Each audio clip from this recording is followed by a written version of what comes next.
Hello. Good morning. पढ़े।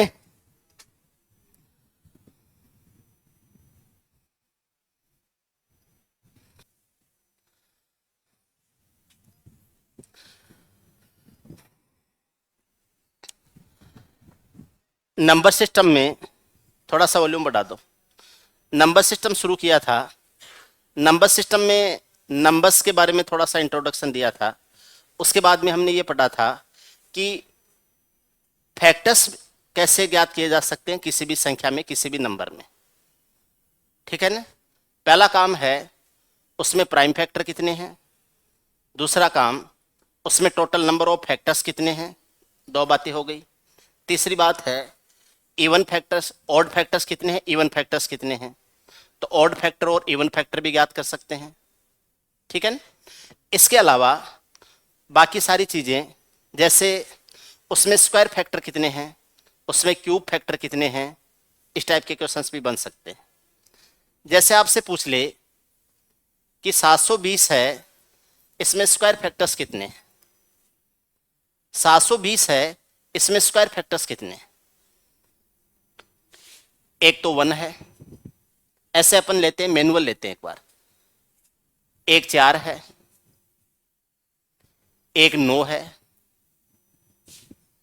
एक 16 भी है ना। 32 नहीं है, 25 नहीं है, 64 भी नहीं है, 49 भी नहीं है। उसके बाद में 36 है। उसके बाद में मुझे 144 दिख रहा है। 144 का 5 गुना होता है। इसके अलावा कुछ दिख रहा है तो आप बताओ मुझे, है क्या कुछ। 6 है टोटल। इसमें स्क्वायर फैक्टर्स कितने हैं, यानी ऐसी कितनी संख्याएं इसके फैक्टर्स हैं जो स्क्वायर नंबर है। ठीक है। मैनुअल तो हम नहीं ले सकते हर संख्या का। तरीका क्या रहेगा वो बताता हूं। स्क्वायर फैक्टर के लिए पावर 2 होना जरूरी है अपने पास। स्क्वायर फैक्टर के लिए पावर 2 होना जरूरी है। जब भी कोई संख्या आपको दी गई है, पहला काम है उसके प्राइम फैक्टर्स में ब्रेक कर दो इसको। 144 गुणा 5 होता है। 144 है वो 16 गुणा 9 गुणा 5 होता है।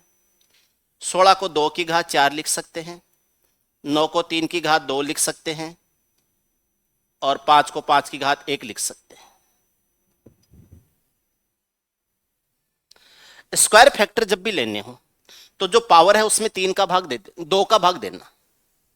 कितनी बार गया, जैसे ये जो 4 है इसमें भाग दूंगा मैं किसका, 2 का।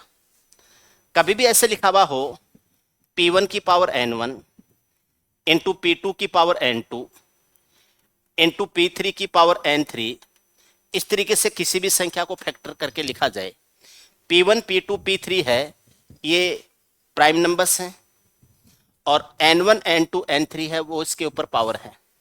आपको क्या करना है, N1 में 2 का भाग देना है और उसमें +1 कर देना है।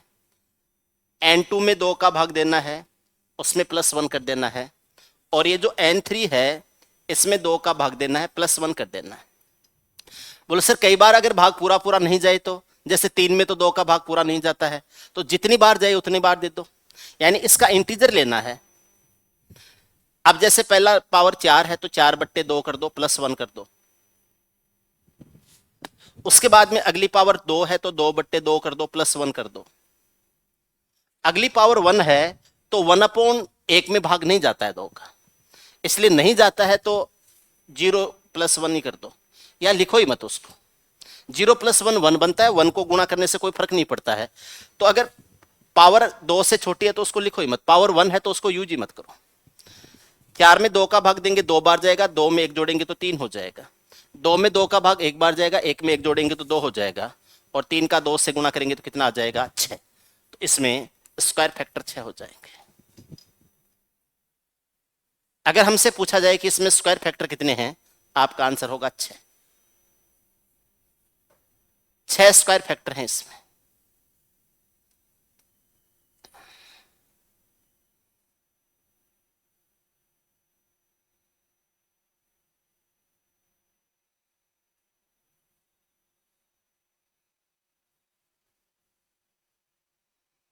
कौन कौन से हैं वो अलग बात है, लेकिन टोटल 6 हैं। कोई भी नंबर आप भी बोल सकते हो, उसके भी ज्ञात कर लेंगे। कोई भी नंबर बोलो आप, कोई भी नंबर जाना पहचाना हो जिसके फैक्टर्स आप ऐसे वर्बल कर सको, या फिर मुझे बोलना पड़ेगा। 10,800 एक संख्या है। 108 के फैक्टर कर लेंगे, 100 के फैक्टर कर लेंगे, और फिर 2 के फैक्टर एक जगह, 3 के फैक्टर एक जगह, 5 के फैक्टर एक जगह। 10,800 में 3 ही चीजों के मल्टीपल्स मिलेंगे, या तो 2 का, या 3 का, या 5 का। 108 गुणा 100 है, फैक्टर्स करना भी सीख लो साथ साथ। 108 27 गुणा 4 होता है, 4 गुणा 27 कर दो। 100 को 4 गुणा 25 कर दो, 4 गुणा 4 16 होता है, 16 को 2 की पावर 4 लिख देंगे, 27 को 3 की पावर 3 लिख देंगे, और 25 को 5 की पावर 2 लिख देंगे। ऐसे होंगे। 4 का 4 गुणा 16, 16 होता है 2 की पावर 4, 27 होता है 3 का क्यूब, 25 होता है 5 का स्क्वायर। 4 में 2 का भाग देंगे, 2 बार जाएगा, तो 2 + 1 कर दूं सीधा। 3 में 2 का भाग दूंगा, 1 बार जाएगा। बोले एक शेषफल बच रहा है, बच जाने दो, पूरा पूरा कितनी बार गया, 1 बार गया, तो 1 में 1 जोड़ दो। 2 में 2 का भाग देता हूं, कितनी बार गया, 1 बार, +1 कर दो। 2 रे कितना हो जाएगा, 3, गुणा कितना, 2, फिर गुणा कितना, 2, 3 का 2 गुणा 6, 6 का 2 गुणा 12। अगर आप इसके फैक्टर्स करोगे, कितनी ऐसी संख्याएं हैं जो इसको डिवाइड करती हैं और वो पूर्ण वर्ग संख्या है, परफेक्ट स्क्वायर नंबर है, ऐसी 12 संख्याएं होंगी। तो इसमें स्क्वायर फैक्टर कितने हो जाएंगे, 12। अब आपको बिना पढ़ाए हुए अगर मैं क्यूब फैक्टर्स पूछूं तो बता सकते हैं आगे कोई? बिना पढ़ाए हुए क्यूब फैक्टर्स पूछूं। स्क्वायर फैक्टर के लिए 2 से भाग देके देख रहे हैं, तो क्यूब फैक्टर के लिए 3 से भाग देके देखेंगे, ठीक है ना? और फिर बाद में आपसे पूछ लेंगे ऐसे कितनी संख्याएं जिनके ऊपर पावर 4 आ सकता है, तो फिर 4 का भाग देके कर लेंगे, ठीक है? आपसे पूछा जाए कि ये कितने क्यूब नंबर से डिवाइड, कितनी संख्या ऐसी हैं जो डिवाइड होता है और वो क्यूब नंबर्स हैं, ठीक है? जैसे ऐसे कह दिया जाए कि यही संख्या है 10,800, ठीक है, और ये एन क्यूब से पूरी पूरी डिवाइड होती है, एन क्यूब से पूरी पूरी डिवाइड होती है। एन के कितने मान संभव हैं, how many values of N are possible, N के कितने मान संभव हैं, एन के कौन कौन से मान तो नहीं पूछे, लेकिन ये पूछ सकता है कि एन के कितने मान ऐसे हैं जो क्यूब के रूप में लिए जाएं और 10,800 को पूरा पूरा डिवाइड कर दें। कोई भी संख्या अपने फैक्टर से तो डिवाइड होती है, अपने मल्टीपल को डिवाइड करती है, ठीक है? तो कितने क्यूब नंबर्स हैं, अब 10,800 के फैक्टर्स करेंगे तो क्या क्या आए थे, 2 की पावर 4 आया था, 3 का क्यूब आया था, 5 का स्क्वायर आया था। 2 की पावर 4 हो जाएगा, 3 का क्यूब हो जाएगा, और 5 का स्क्वायर आ जाएगा। ये 10,800 के फैक्टर्स हो जाएंगे, ठीक है? इस 4 में 3 का भाग देंगे, +1 कर देंगे। इस 3 में 3 का भाग देंगे, +1 कर देंगे। 2 में 3 का भाग नहीं जाता है, इसलिए मत ही लिखो। 3 से छोटा है इसलिए लेना ही नहीं है, तो इसको मत ही लिखो। मैं 0 + 1 करूंगा, 1 होगा, 1 से गुणा करने से वैसे भी फर्क नहीं पड़ता, इसलिए मत ही लिखो। 4 में 3 का भाग 1 बार गया है, 1 + 1 हो जाएगा, ये 1 + 1 हो जाएगा, 1 और 1 2 हो जाएगा, 2 का 2 से गुणा कितना आ जाएगा, 4 आ जाएगा। इसके कितने हो जाएंगे, 4 हो जाएंगे।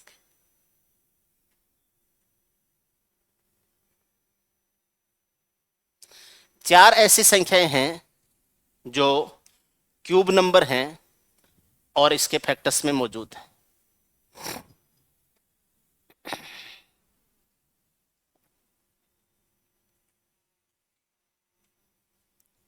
चार संख्याएं हो जाएंगी।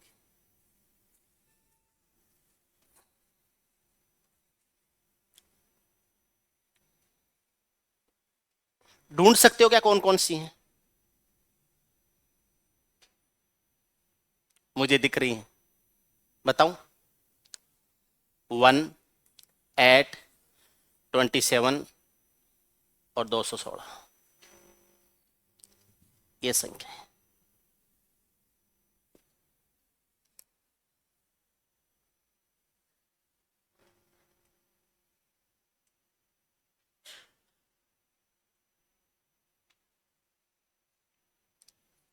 ठीक है भाई, एक तो दो, एक वन तो होगा ही होगा, तो वन तो है ही है। एक टू का क्यूब मिल जाएगा जो कि 8 होगा, एक तीन का क्यूब मिल गया जो कि 27 होगा, और एक टू का क्यूब और तीन का क्यूब आपस में गुणा होकर 6 का क्यूब बन जाएगा, वो भी तो एक क्यूब नंबर है। 6 का क्यूब हो जाएगा कितना, 216। ऐसे ये चार संख्याएं हो जाएंगी।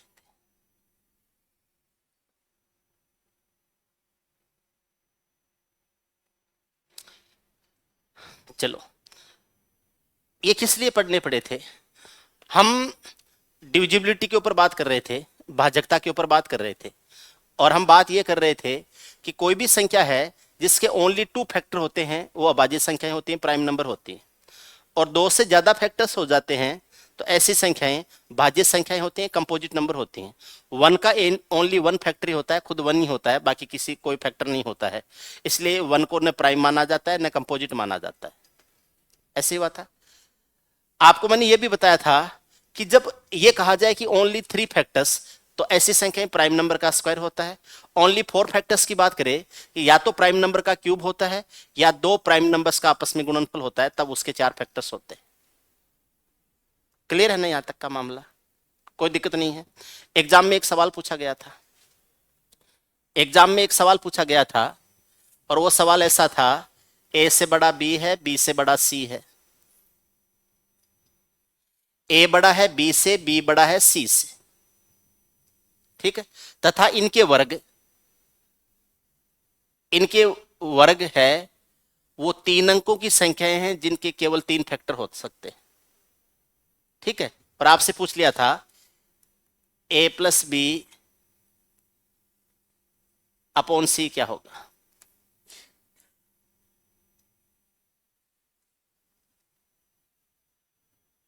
है? ऐसे था, a से बड़ा b है, b से बड़ा c है, ठीक है ना? और ये पूछा गया था a से बड़ा b है, b से बड़ा c है, b तथा c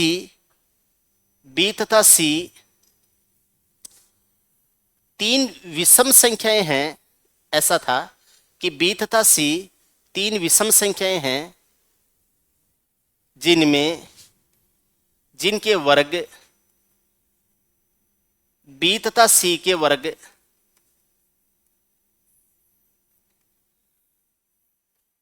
के केवल 3 गुणनखंड हैं, केवल 3 फैक्टर्स हैं,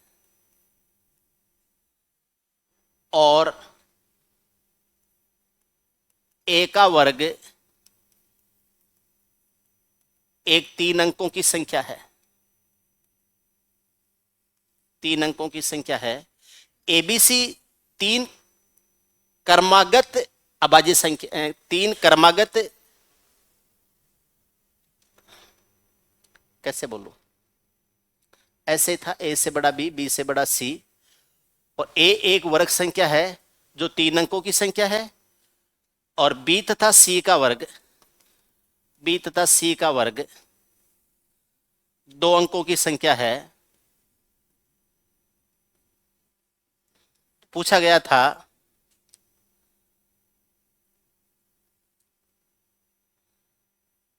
ए अपॉन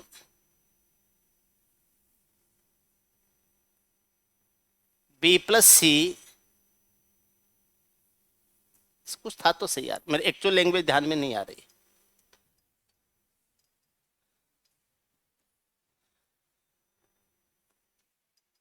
ए का वर्ग एक 3 अंकों की संख्या है, और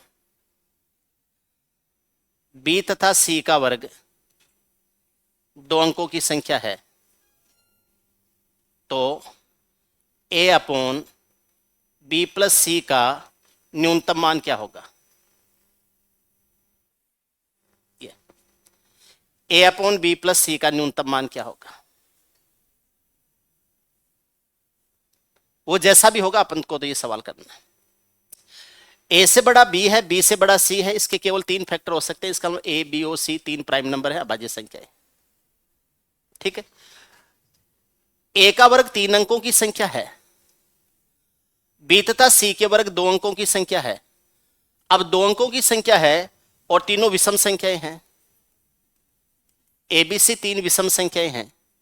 अब विषम संख्याएं हैं तो एक तो आता है 2 का स्क्वायर जो कि 4 आता है, एक 3 का स्क्वायर जो कि 9 आता है, एक 5 का स्क्वायर जो कि 25 आता है, एक 7 का स्क्वायर जो कि 49 आता है। अब इनके स्क्वायर तो एक एक डिजिट के नंबर हैं, इसलिए ये तो नहीं ले सकते। इसका मतलब 5 का स्क्वायर 25 और 7 का स्क्वायर 49 होना चाहिए। उसके बाद में आगे हम चलते हैं तो ए का वर्ग है वो 3 अंकों की संख्या, तो 11 का स्क्वायर आएगा, तो 11 का स्क्वायर है वो 121 होता है। ऐसे फिर 13 का स्क्वायर भी 3 अंकों की संख्या आता है, 17 का स्क्वायर भी 3 अंकों की संख्या होता है, 19 का स्क्वायर भी 3 अंकों की संख्या होता है। लेकिन हमें ए अपॉन बी प्लस सी का न्यूनतम मान लेना है, तो ए को मिनिमम रखना है। अब ए को मिनिमम रखना है तो मिनिमम नंबर होते हुए 3 डिजिट का नंबर होना चाहिए। क्या होगा? 121 होगा, 121 होगा। बी तथा सी के वर्ग 2 अंकों की संख्याएं हैं। अब 2 भी एक प्राइम नंबर है लेकिन इसका स्क्वायर तो 1 अंक की संख्या है, 3 का स्क्वायर भी एक प्राइम नंबर है लेकिन इसका स्क्वायर भी 1 अंक की संख्या है, तो ये तो आप नहीं ले सकते। इसका मतलब क्या संख्याएं हो जाएंगी? 5 हो जाएगा, 7 हो जाएगा, 11 हो जाएगा। इसका न्यूनतम मान लेना है, ए का न्यूनतम मान 11 हो सकता है, बी और सी का मान कितना हो जाएगा? 5 और 7 हो जाएगा, 5 11 बट्टे क्या हो जाएगा? 12। ए अपॉन बी प्लस सी का न्यूनतम मान हो जाएगा 11 बट्टे 12 हो जाएगा।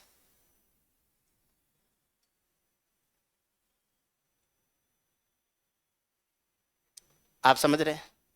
ठीक है। आपको मैं संख्याओं में डिविजिबिलिटी पढ़ाने से पहले, भाजकता के नियम पढ़ाने से पहले मैं कुछ चीजें और पढ़ा देता हूं आपको। कंपोजिशन ऑफ नंबर्स पढ़ा देता हूं, संख्याओं का बनना पढ़ा देता हूं। कंपोजिशन ऑफ नंबर्स,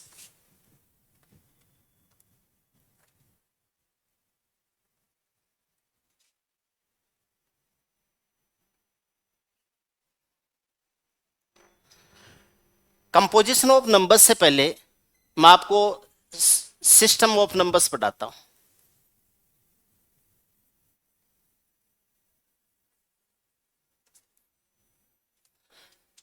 संख्याओं को कौन कौन से सिस्टम में लिखा जा सकता है, संख्याओं को लिखने की पद्धति। कंपोजिशन उसके बाद में पढ़ लेंगे। 4 मेथड्स या सिस्टम्स ऐसे हैं जिनमें संख्याएं लिखी जाती हैं। पहला है डेसिमल सिस्टम ऑफ नंबर्स, संख्याओं को लिखने की दशमलव पद्धति। दूसरा है बाइनरी सिस्टम ऑफ नंबर्स, संख्याओं को लिखने की द्विआधारी पद्धति। तीसरा है ऑक्टल सिस्टम ऑफ नंबर्स, अष्ट आधारी। और चौथा है hexa decimal system of numbers. इसको हेक्साडेसिमल याद रख लो, हिंदी में पता नहीं क्या होता है।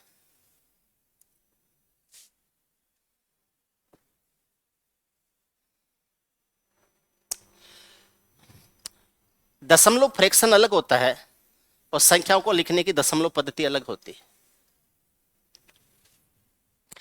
जितने भी कैलकुलेशंस या नंबर्स हम गणित में यूज करते हैं या प्रैक्टिकली यूज किए जाते हैं, वो सारे के सारे डेसिमल सिस्टम ऑफ नंबर्स में यूज किए जाते हैं। मैंने ये लिखा 23, इसका मान 23 होता है, ये डेसिमल सिस्टम में लिखा गया। मैंने लिखा 121 लिखा, अगर मैं इसको 121 पढ़ रहा हूं यानी 100 से 21 ज्यादा पढ़ रहा हूं तो ये डेसिमल सिस्टम ऑफ नंबर्स में लिखा गया है। ठीक, 101 को 101 पढ़ रहा हूं, ये डेसिमल सिस्टम ऑफ नंबर्स में है, 100 से एक ज्यादा है। डेसिमल सिस्टम ऑफ नंबर्स है, इसका बेस होता है 10। बाइनरी सिस्टम ऑफ नंबर्स है, इसका बेस होता है 2। ऑक्टल सिस्टम ऑफ नंबर्स है, इसका जो बेस होता है वो होता है 8। और हेक्साडेसिमल सिस्टम ऑफ नंबर्स है, इसका बेस होता है 16।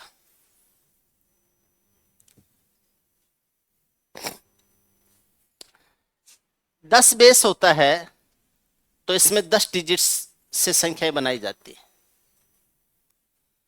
0, 1, 2, 3, 4, 5, 6, 7, 8, 9। कोई भी संख्या बनाओगे तो इन 10 डिजिट को यूज करते हुए बनाओगे।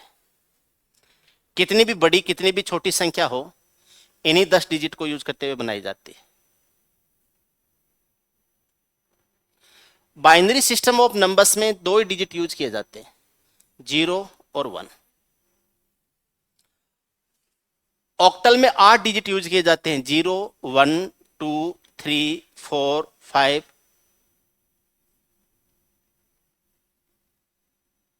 6 एंड 7। 8 डिजिट यूज किए जाते हैं, लेकिन 7 तक ही होगा क्योंकि 0 से शुरू हो जाता है। इसमें 10 तो डिजिट यूज किए जाते हैं और 6 आपके अल्फाबेटिक लेटर्स यूज किए जाते हैं। 0, 1, 2, 3, 4, 5, 6, 7, 8, 9। 10 तो हो गई है। 10 की जगह ए यूज किया जाएगा, 11 की जगह बी, 13 की जगह सी, 14 की जगह डी, 15 की जगह ई और 16 की जगह एफ। ए है ये 10 को रिप्रेजेंट करेगा, बी है वो 11 को रिप्रेजेंट करेगा, सी 12 को रिप्रेजेंट करेगा, डी 13 को रिप्रेजेंट करेगा, ई है वो 14 को रिप्रेजेंट करेगा और एफ है वो 15 को रिप्रेजेंट करेगा। बोल सर आपने तो कहा था कि इसका बेस 16 होता है तो 15 तक ही क्यों लिखा? इसको भी तो 9 तक ही लिखा था ना। इसको भी बेस 2 था तो 1 तक ही लिखा था, बेस 8 था तो 7 तक ही लिखा था, बेस 16 है तो 15 तक ही लिखेंगे क्योंकि एक जीरो भी तो गिनती में आता है ना, इसलिए टोटल 16 हो जाएंगे। अब इसमें होता क्या है पहले वो उसके ऊपर बात करते हैं। चीजों को समझो, देखो कभी भी कोई भी हम संख्या बनाएंगे, कोई भी संख्या जब हम लिखते हैं और उसको डेसिमल सिस्टम में लिखते हैं,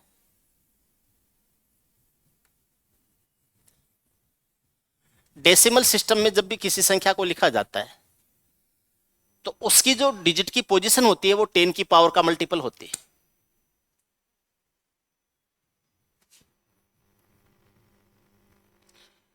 एक संख्या है 3476, तो ये जो 6 होता है ना, ये 6 इंटू 10 की पावर 0 होता है। किसी भी संख्या की पावर 0 है तो उसका मान 1 होता है, तो 6 को लिख सकता हूं 6 इंटू 10 की पावर 0। ये जो 7 है ये 7 इंटू 10 की पावर 1 लिखा जाएगा। ये जो 4 है ये 4 इंटू 10 की पावर 2 लिखा जाएगा। और ये जो 3 है ये 3 इंटू 10 की पावर 3 लिखा जाएगा। कोई भी डिजिट अगर डेसिमल सिस्टम में लिखी हुई है कोई संख्या, तो उसका जो पहला राइट हैंड साइड से देखते हैं, अगर हम शुरू करते हैं तो उसका जो पहला डिजिट होता है वो 10 की पावर 0 के साथ में गुणा होता है।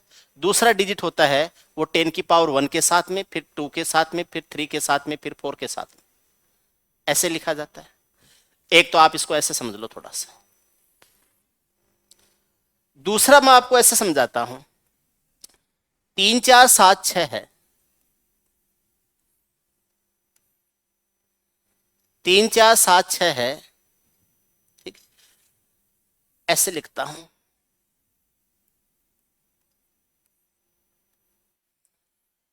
इसको अगर मैं भाग दूं,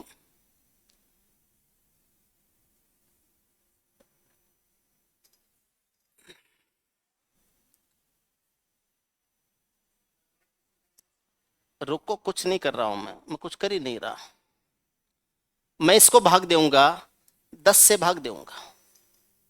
अभी किसी में कन्वर्ट नहीं कर रहा, अभी डेसिमल्स को ही डेसिमल में घुमा रहा हूं। ठीक, 10 का भाग दिया, 347 बार भाग गया और 6 शेषफल बच गया। फिर 10 का भाग दिया, 34 बार भाग गया, 7 शेषफल बच गया। फिर मैंने 10 का भाग दिया, 3 बार भाग गया और 4 शेषफल बच गया।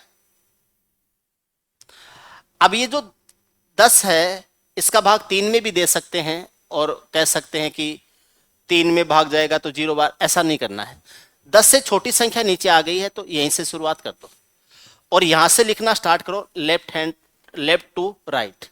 तो लेफ्ट में सबसे पहले 3 आएगा, उसके बाद में ये 4 शेषफल बचा था, उसके बाद में 7 शेषफल बचा था और उसके बाद में 6 शेषफल बचा है। तो ये जो 3476 था उसको मैंने वापस 3476 ही बना दिया। पहले भी डेसिमल नंबर था, अब भी वापस डेसिमल नंबर आ गया। यहां पर 3476 है, ये एक डेसिमल नंबर था।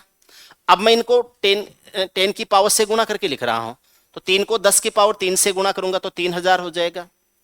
4 को 10 की पावर 2 से गुणा कर रहा हूं तो ये 400 हो जाएगा। 7 को 10 की पावर 1 से गुणा कर रहा हूं तो ये 70 हो जाएगा। और 6 को 10 की पावर 0 से 10 की पावर 0 1 होता है तो ये 6 ही हो जाएगा।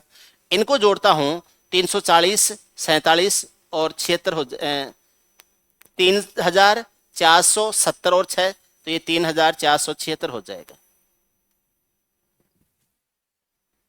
3476 से 3476 बना लिया, 3476 से वापस 3476 बना लिया। मैंने किसी में चेंज नहीं किया है, मैंने डेसिमल को डेसिमल में ही रखा है, डेसिमल को डेसिमल में ही रखा है। लेकिन यहां से अब आपके थोड़ा थोड़ा समझ में आएगा।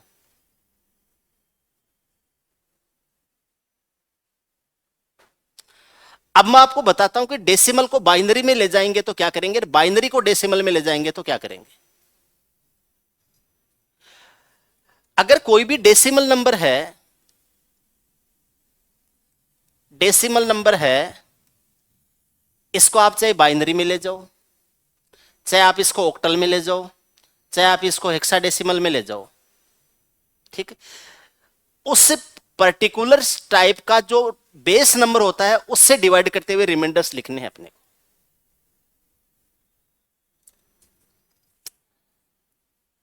129 कोई संख्या है, 129 है ये संख्या, 129 की बजाय 127 लिखता हूं। 129 इसलिए नहीं लिखा क्योंकि 64 बार भाग जाता है, फिर 0 ही 0 आते सारे शेष। 64 में 2 का भाग देते, फिर 0, और 32 में 2 का भाग देते, फिर 0, और 16 में 2 का भाग देते 0, तो फिर आप 0 0 में मजा नहीं आता, इसलिए 127 ले लेते हैं। 127 है, ये डेसिमल रूप में है संख्या।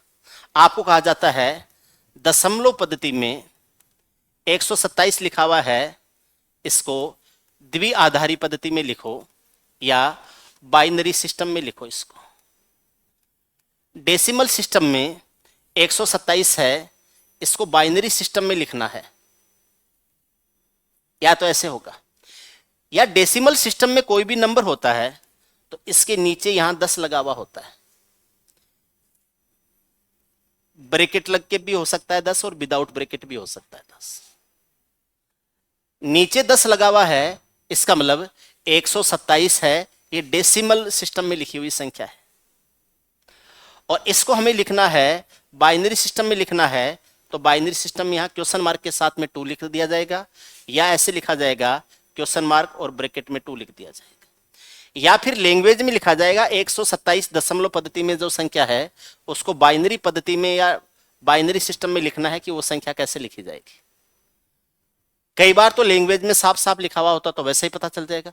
अगर लैंग्वेज से पता नहीं चल रहा है तो यहां 10 लिखने का मतलब होता है 127 है, वो डेसिमल सिस्टम में लिखी हुई संख्या है, और यहां 2 लिखने का मतलब है आपको बाइनरी में चेंज करना है। यहां 8 लिखने का मतलब है आप इसको ऑक्टल सिस्टम में चेंज करोगे, और यहां 16 लिखने का मतलब है आप इसको हेक्साडेसिमल में चेंज करोगे। कर लेंगे ना आराम से।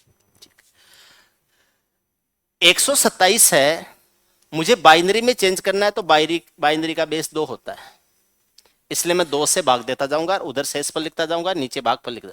127 में 2 का भाग देते हैं तो 126 के जितनी बार जाता है, तो ये तो आ जाता है 63। 63 का दुगुना 126 होता है, एक शेष पर आ जाएगा।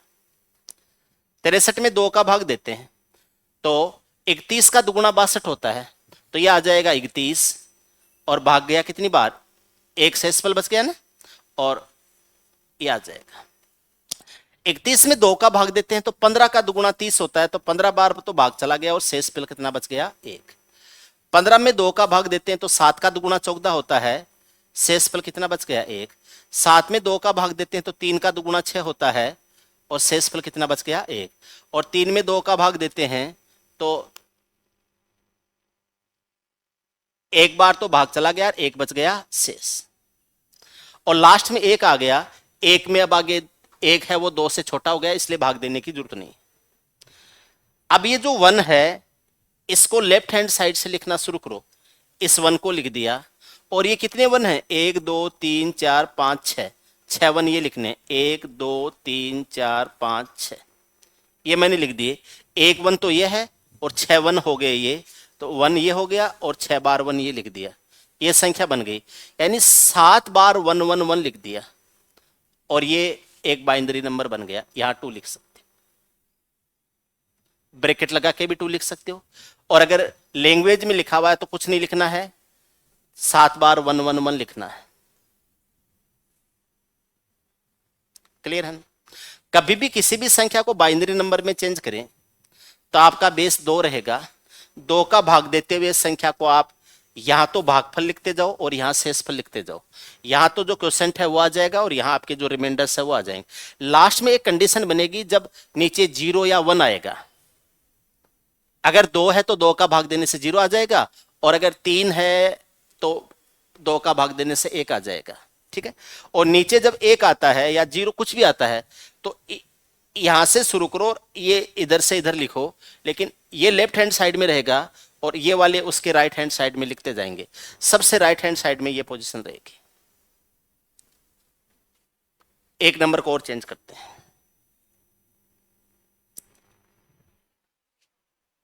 195 को चेंज करते हैं।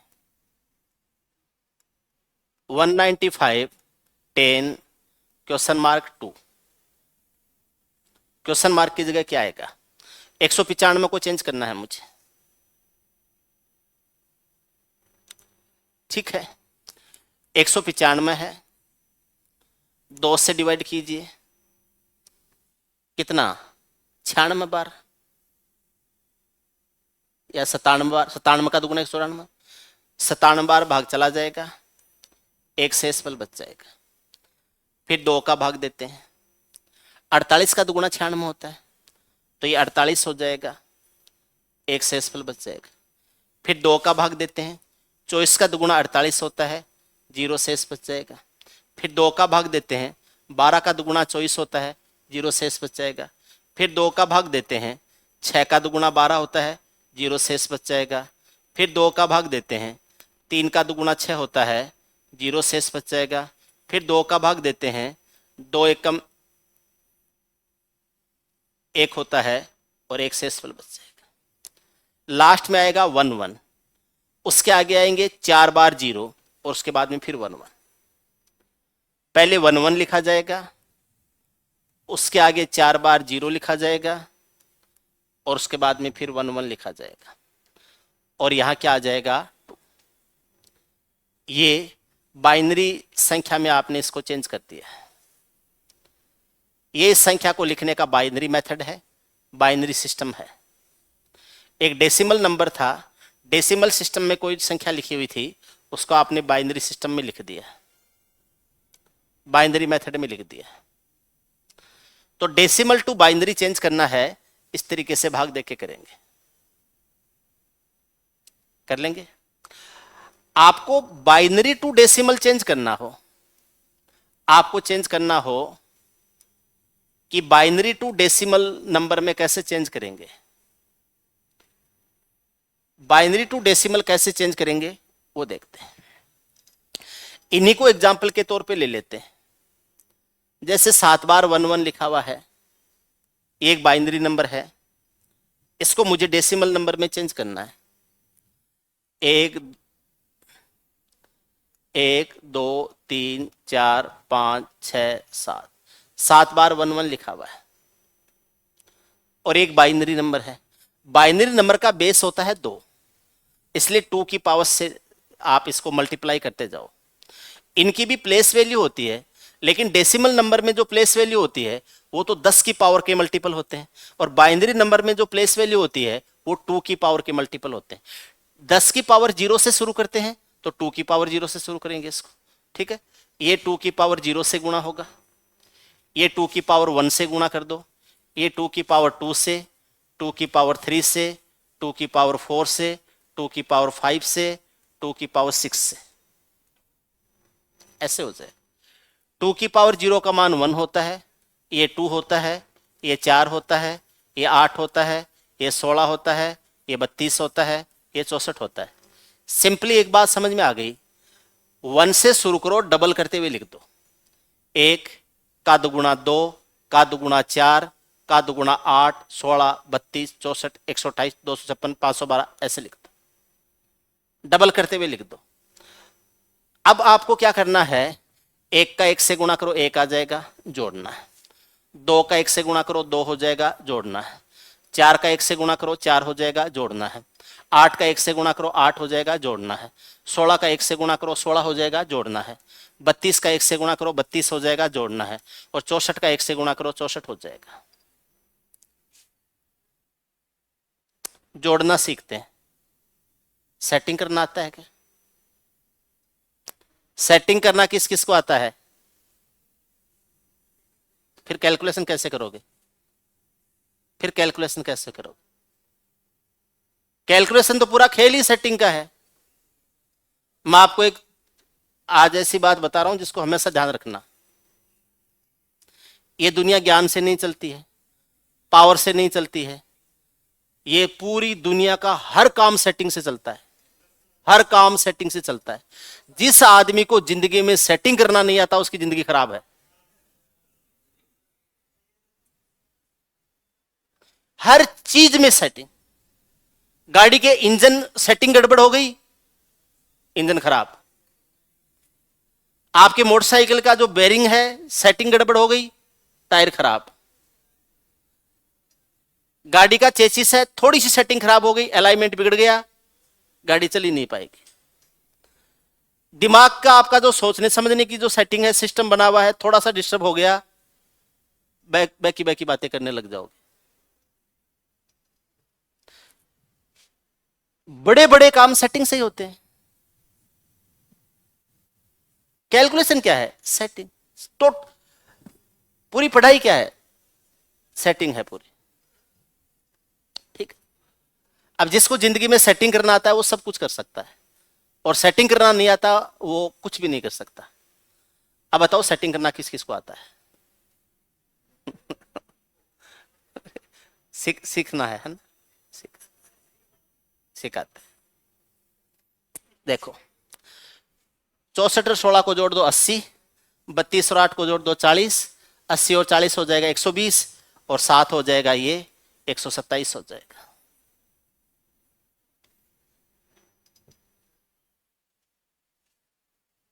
सेटिंग का पहला नियम ये होता है, जब आपको पता है कि 127 लाना है तो कैसे भी लाया जा सकता है। जब पहले पता हो कि सेटिंग का रिजल्ट क्या होगा या सेटिंग करके मुझे करना क्या है, तो फिर सेटिंग करना आसान होता है। तो सेटिंग करने से पहले ये सोच लिया करो कि सेटिंग करनी क्यों है, ठीक है। 127 आ जाएगा,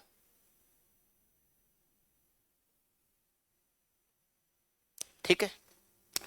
ऐसे ही अगर मैं इसको करूं 11 00 00 11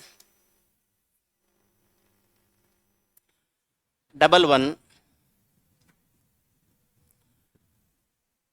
00 00 11, इससे 195 कैसे बनेगा?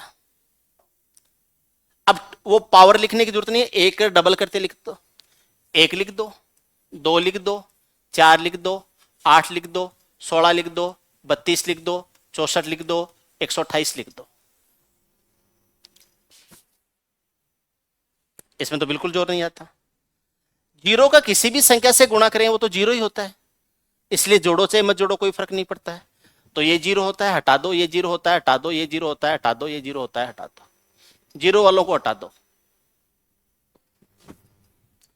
एक एकम एक, दो एकम दो, उसके बाद में 64 एकम 64 और 128 एकम 128। 128 और 2 130 होता है, 130 और 64 194 होता है, 194 और 195 होता है, 195 आ जाएगा। उम्मीद है 2 एग्जाम्पल काफी है, 2 एग्जाम्पल से काम चल जाएगा। आपको डेसिमल नंबर को बाइनरी में ले जाना है तो 2 का भाग देके, बाइनरी नंबर से वापस डेसिमल में ले जाना है तो 2 की पावर से गुणा करके। अब 2 की पावर 0 से यानी 1 से स्टार्ट करो और उसके डबल लिखते जाओ, राइट हैंड साइड से लेफ्ट हैंड साइड की तरफ चलना है। जीरो की सिद्ध में जो आए उनका गुणनफल 0 होता है, इसलिए उसको तो लेने की जरूरत नहीं है, और ले तो बीच में 0 0 प्लस 0 प्लस 0 कर दो, उससे कोई फर्क नहीं पड़ेगा। बाकी जो डिजिट्स हैं उनसे जो संख्याएं बन रही हैं उनको आपस में जोड़ दो, वो डेसिमल नंबर बन जाएगा। बाइनरी नंबर्स जो हैं बाइनरी सिस्टम में आपके कंप्यूटर लैंग्वेज में लिखे जाते हैं, कोई सी प्लस होता होगा, मुझे नहीं पता, ठीक है, ऐसे सुना है।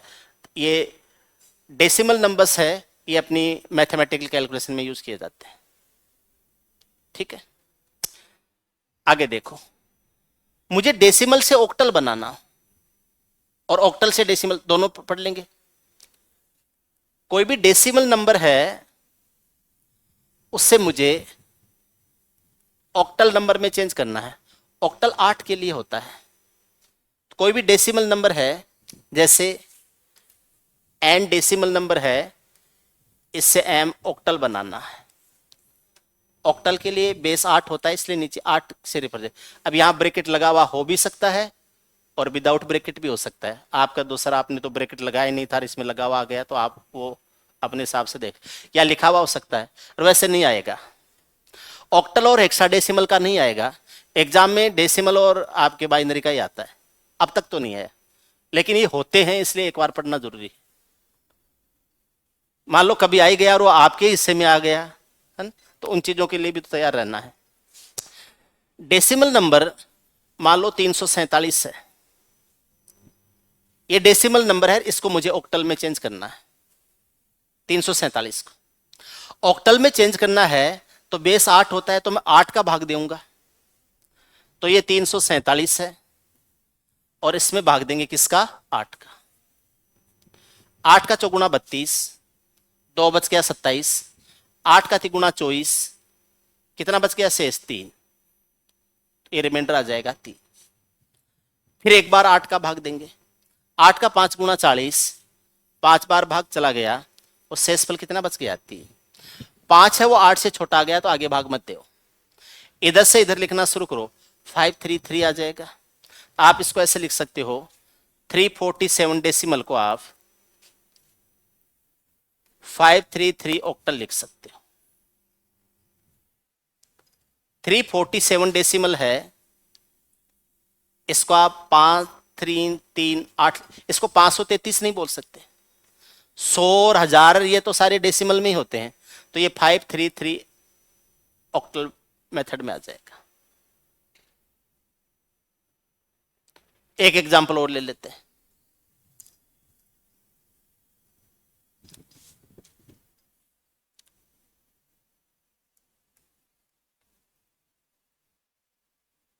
एक 1023 लेते हैं, ले ले।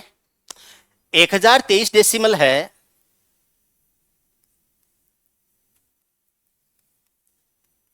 इसको मुझे ऑक्टल में चेंज करना है। 1023 है, 8 से डिवाइड करेंगे, 15 8 120,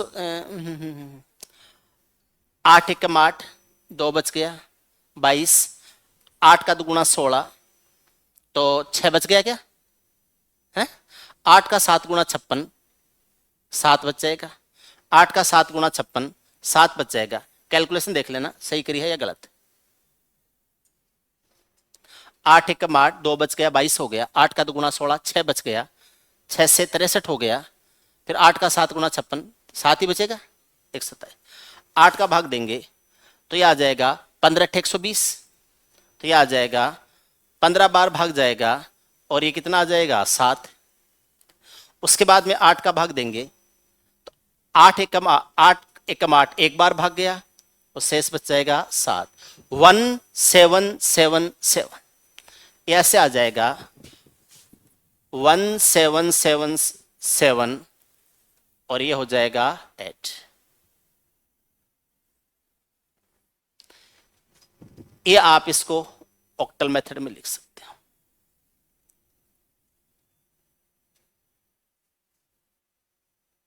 ठीक बात है।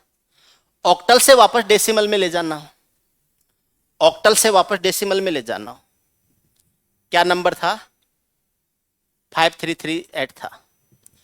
ऑक्टल से डेसिमल में ले जाना है 5338, 5338, ये ऑक्टल नंबर है। इसको मैं डेसिमल नंबर में ले जाना चाहता हूं। डेसिमल में ले जाने के लिए बेस 8 है तो 8 की पावर से गुणा होके आएगा। ये 533 है, 8 की पावर 0, 8 की पावर 1, 8 की पावर 2। 8 किसी भी संख्या की पावर 0 का मान 1 नहीं होता है। 8 की पावर 1 8 होता है, 8 का स्क्वायर 64 होता है। 1 का 3 से गुणा करूंगा 3 आ जाएगा, 8 का 3 से गुणा करूंगा 24 हो जाएगा, 64 का 5 से गुणा करूंगा 320 हो जाएगा। 64 का 5 से गुणा 320 होता है। 320 और 24 और 3 27, 320 और 27 347, ये बन जाएगा 347 और ये डेसिमल हो जाएगा। 347 347 लिखा जा सकता है।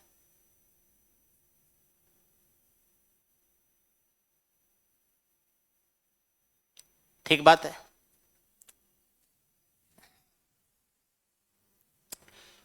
1777 है और उसके बाद में ऑक्टल नंबर है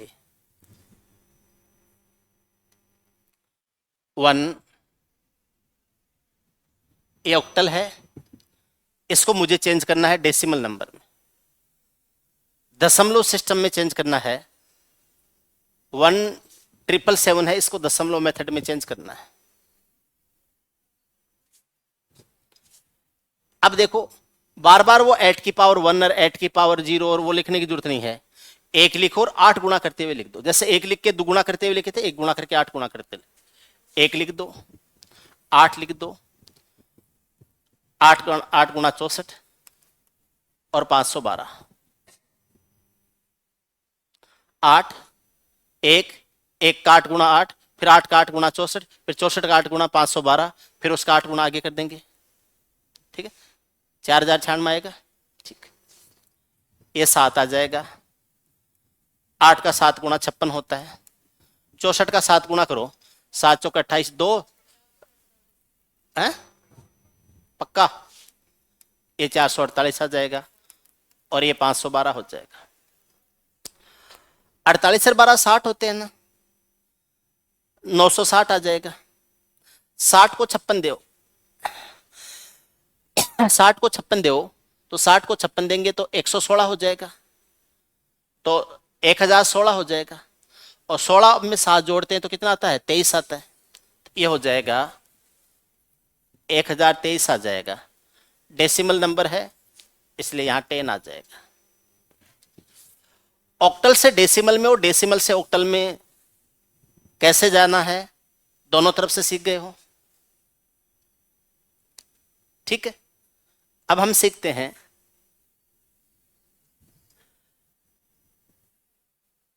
डेसिमल से किस में जाना, हेक्साडेसिमल। डेसिमल है डेसिमल टू हेक्सा डेसिमल। एक डेसिमल नंबर है उससे हेक्साडेसिमल नंबर में जाना है। हेक्साडेसिमल का बेस 16 होता है ना? अब 16 डिजिट तो होते नहीं है, तो 10 तो डिजिट होता है, बाकी 6 के लिए अल्फाबेट्स यूज किए करते हैं।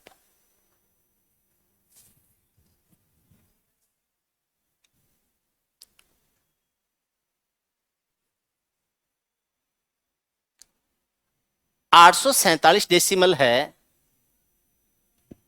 इसको हेक्साडेसिमल में चेंज करना। 847 है, डेसिमल में लिखा हुआ है, इसको हेक्साडेसिमल में लिखना है। अरे क्वेश्चन मार्क है, हेक्साडेसिमल में लिखना है, कैसे लिखेंगे? बेस 16 होता है, 847 है, 16 से डिवाइड करो, 16 पंजे 80, 4 बच गया, 16 का दुगुना 32, कितना बच गया? 15। ये मैंने लिख दिया 15। 16 का भाग देंगे, 16 का तिगुना 48, 3 बार भाग गया, शेषफल बच गया 4। लास्ट में 3 है, 4 है और 15 है। ये 3 है, ये 4 है और ये 15 है। अब 15 तो नहीं लिख सकते, 15 को अल्फाबेट से व्यक्त किया जाएगा, और 15 के लिए अल्फाबेट क्या आएगा? 10 के लिए ए आएगा, बस ये ध्यान रखना, 10 के लिए ए आता है। तो 10 के बाद में 10, 11, 12, 13, 14, 15, 6 आगे लेंगे, तो A B C D E F. 15 के लिए क्या आएगा? एफ। तो ये आ जाएगा 3 4 एफ लिखा जाएगा, 3 4 एफ, और ये यहां लिख देंगे 60, 3 4 एफ। 847 डेसिमल को 3 4 एफ हेक्साडेसिमल में लिखा जा सकता है।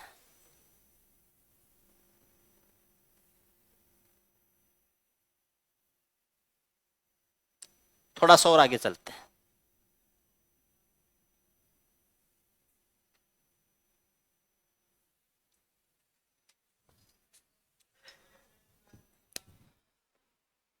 बारह सौ सैतालीस डेसिमल है,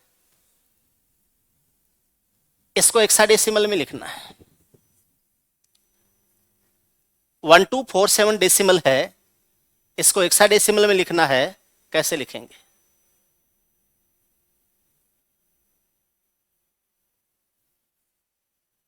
देखो क्या क्या करना है। 1247 है, बोल सर आप सवाल लेते हो, आप ही समझा देते हो, हमसे भी करवाया करो। जैसे 2 सवाल आप समझा देते हो, फिर 1 2 सवाल हमसे भी करवाया करो। ऐसे सोचते हो क्या आप? मत सोचो, अभी मुझे करने दो, आपसे खूब करवाऊंगा मैं, बहुत सारे करवाऊंगा आपसे। जब आपसे करवाऊंगा तो 5 6 दिन आपसे करवाऊंगा, फिर मैं एकदम ऐसे खड़ा खड़ा देखूंगा, आप ही आप करोगे।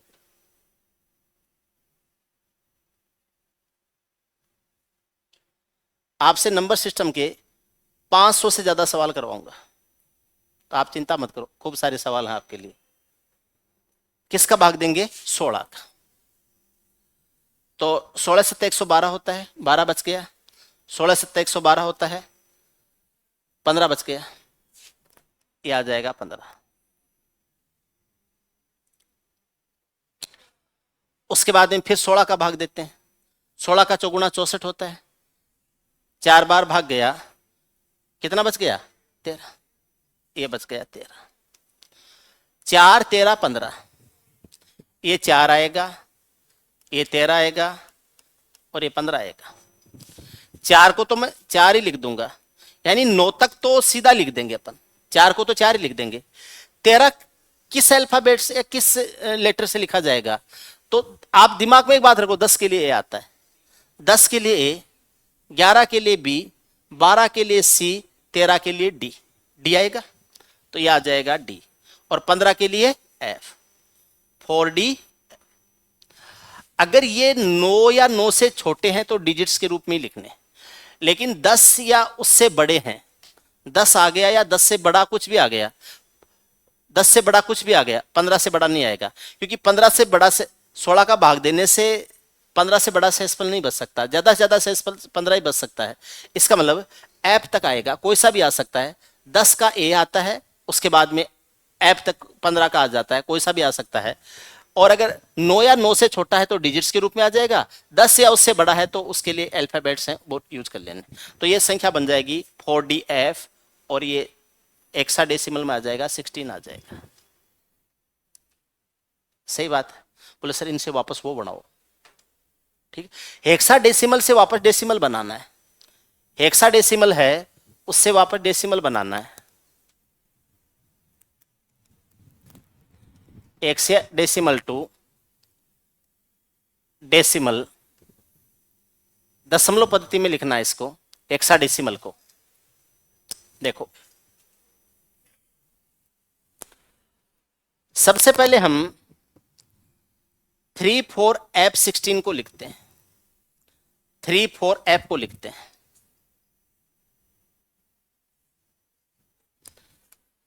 Three four F. पहला काम तो ये करना है कि आपको ये देखना एफ किसको रिप्रेजेंट करता है, 15 को। तो ये ऐसे हो जाएगा 3, 4 और 15। ये 15 का मतलब 1 और 5 नहीं है, 15 को मैंने 3, 4 को थोड़ा सा डिफरेंट वे में लिखा है, 15 को डिफरेंट वे में लिखा है। तो 15 एक साथ लिख देंगे, 3, 4 को अलग लिख देंगे।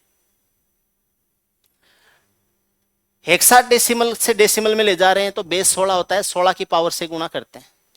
16 की पावर 0 तो होता है 1, 16 की पावर होता है 1 होता है 16, 16 की पावर 2 होता है 256, ऐसे गुणा करके लिख देंगे। और 16 का क्यूब होता है 4096, 4096। 3 पावर तक तो याद रख ही लेंगे। तो यह आ जाएगा 1, यह आ जाएगा 16 और यह आ जाएगा 256। 1 से स्टार्ट करो, 16 गुणा करते लिख दो। 15 का 1 से गुणा 15 ही होता है, 16 का चौगुणा 64 होता है। देखो 25 का तिगुणा 75, 750। तो ये 6 का तिगुणा 18, 50 और 18 होता है 68, 768 आ जाएगा। ये आ जाएगा 768, 768 आ जाएगा। अब अगर मैं ऊपर ऊपर वाले जोड़ूं तो 68 और 64 है, ये बनता है 132, 132 बनता है ना। 32 और 15 बनता है कितना, 47, 147, 700 147 कितना हो जाएगा, 847। तो ये बन जाएगा 847 बन जाएगा। बोलो हाँ। समझ में भी आना चाहिए और अच्छा भी महसूस होना चाहिए।